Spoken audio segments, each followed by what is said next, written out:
Mixing is the process of blending your tracks for the best possible balance and musicality. The most important element is adjusting the track levels, but panning, which sets the position in the stereo spread, and the effects you apply to each track are also important. Mixcraft offers two ways to mix: the dedicated mixer view and track mixing.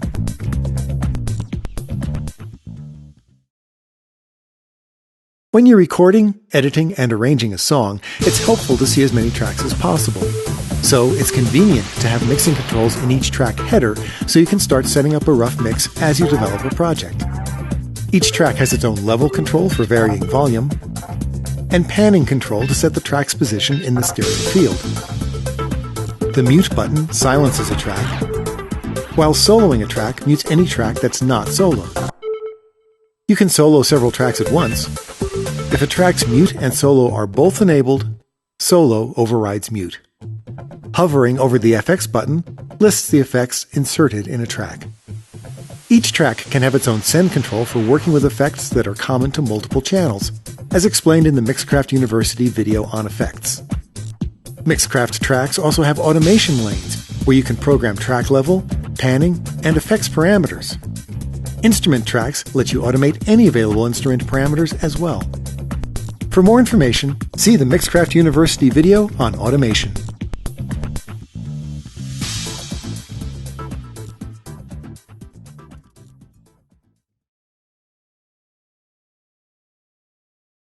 When you're finished recording and arranging, you'll want to concentrate on mixing.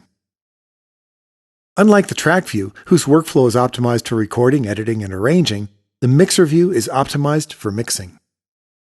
The mixer looks like a hardware mixing console. You can undock the mixer, move it anywhere on the screen, and resize it. Click on Dock, or the X in the upper right corner, to redock the window. What's more, with the dual monitor setup, you can stretch the mixer to see every channel at once for all but the biggest projects. Like the track view, there are pan pots and faders for adjusting levels. However, you can extend the fader height for precise level changes. For extremely fine resolution, hold down the Shift key as you move the fader.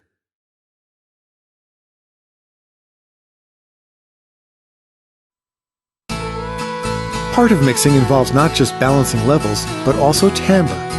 You might want a slightly fuller bass sound to emphasize the slower frequencies, or make the vocals a little brighter so they stand out better in a mix.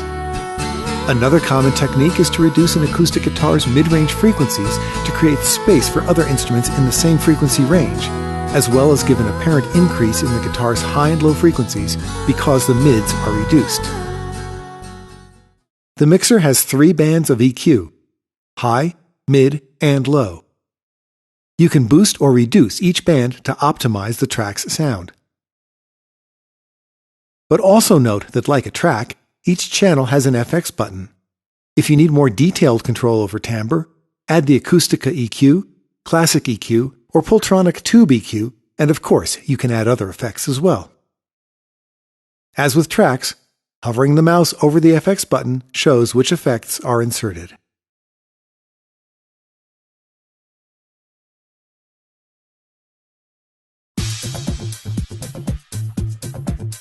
The Submix track is like a mini mixer that can simplify the mixing process.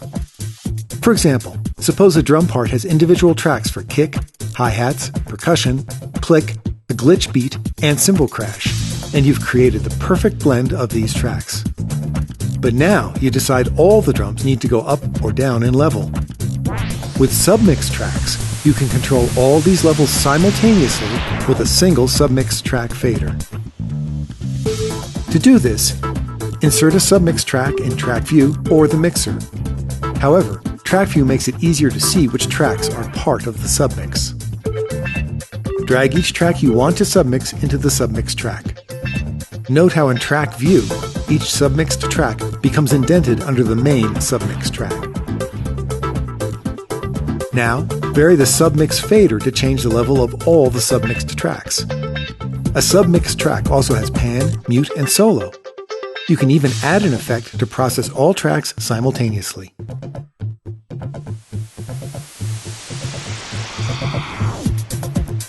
In the mixer, a submix track has EQ controls as well as its own distinctive color.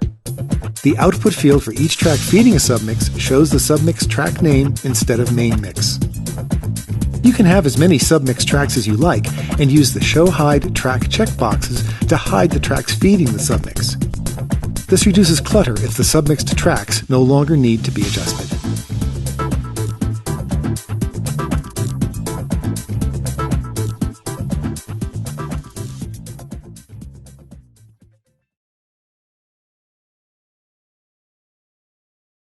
Output tracks provide many advanced functions, as described in the Mixcraft help.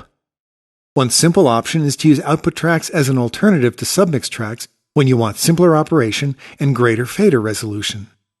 For example, this project has 2 tracks of sound effects and 3 tracks of synthesizers, 2 audio and 1 virtual instrument. We can simplify mixing so there's 1 fader for the sound effects and 1 fader for the synthesizers. Create an output track and label it Sound Effects. Create another output track and call it Synthesizers. In the mixer, output tracks appear next to the main mix output.